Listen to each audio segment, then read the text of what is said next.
कैसे एक व्यापारी ने धोखे से अपने प्यार को हासिल किया। राजा विक्रमादित्य बेताल को कंधे पर उठाए और चल दिए। बेताल ने कहानी सुनानी शुरू की। एक समय की बात है, एक नगर में एक वीर योद्धा वासुदेव रहता था। वह अपनी ताकत और बुद्धिमानी के लिए प्रसिद्ध था। उसी नगर में एक धनी व्यापारी था जिसकी बेटी स्वर्णलता अपने सौंदर्य और गुणों के लिए जानी जाती थी।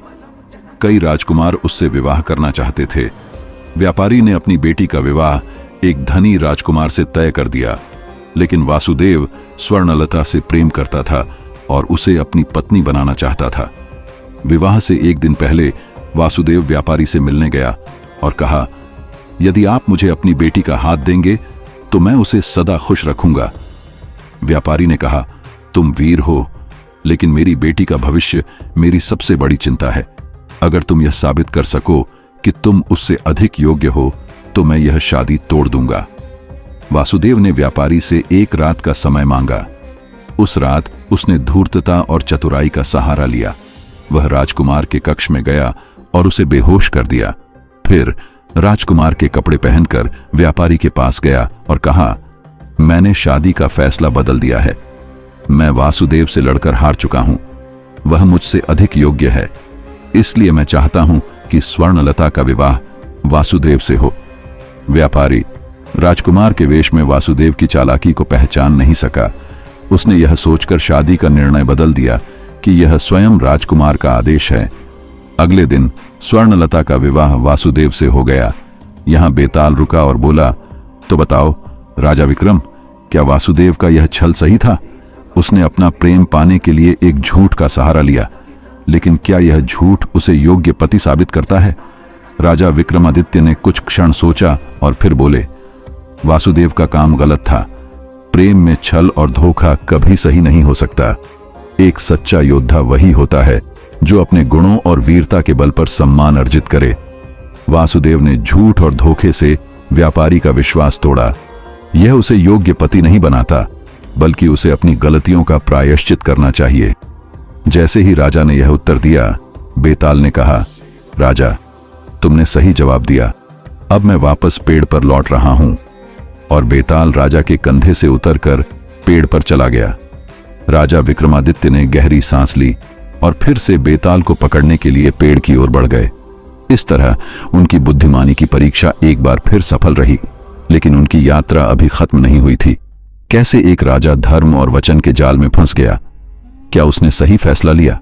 राजा विक्रमादित्य ने एक बार फिर बेताल को पेड़ से उतारा और अपने कंधे पर उठा लिया। बेताल ने कहानी सुनानी शुरू की। बहुत समय पहले की बात है। एक राज्य में धर्मपाल नाम का एक राजा शासन करता था। वह अपनी सत्यनिष्ठा और न्यायप्रियता के लिए प्रसिद्ध था।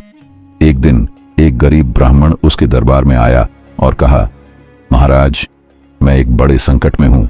मेरे पास धन नहीं है और मेरी बेटी की शादी के लिए तुम्हारी मदद चाहिए। राजा ने उसे एक वचन दिया, तुम्हारी बेटी की शादी मेरे खर्चे पर होगी और मैं तुम्हारी हर समस्या का समाधान करूंगा। ब्राह्मण खुश होकर चला गया। कुछ दिनों बाद राजा के राज्य में पड़ोसी राजा ने हमला कर दिया।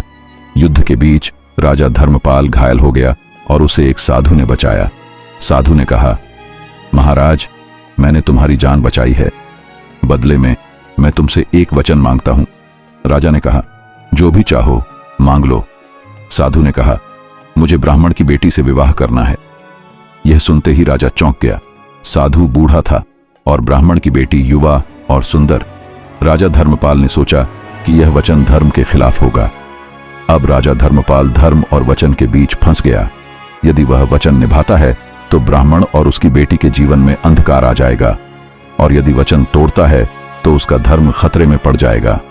बेताल ने कहा, तो बताओ राजा विक्रम, धर्मपाल को क्या करना चाहिए था? क्या उसे अपना वचन निभाना चाहिए या ब्राह्मण और उसकी बेटी को इस संकट से बचाना चाहिए? राजा विक्रमादित्य ने गहरी सांस ली और बोले, सच्चा धर्म वही है जो दूसरों के जीवन को सुधारने में मदद करे। यदि राजा धर्मपाल साधु के साथ वचन निभाता तो यह न केवल ब्राह्मण की बेटी के लिए अन्याय होता, बल्कि धर्म का भी उल्लंघन होता। राजा का कर्तव्य है कि वह हर स्थिति में न्याय करे। इसलिए राजा को साधु को समझाना चाहिए था कि उसका वचन धर्म के अनुरूप नहीं है और उसे ब्राह्मण की बेटी को इस संकट से बचाना चाहिए। राजा के उत्तर को सुनकर बेताल हंसा और बोला, राजा, तुमने एक बार फिर सही उत्तर दिया, लेकिन अब मैं वापस अपने पेड़ पर जा रहा हूं।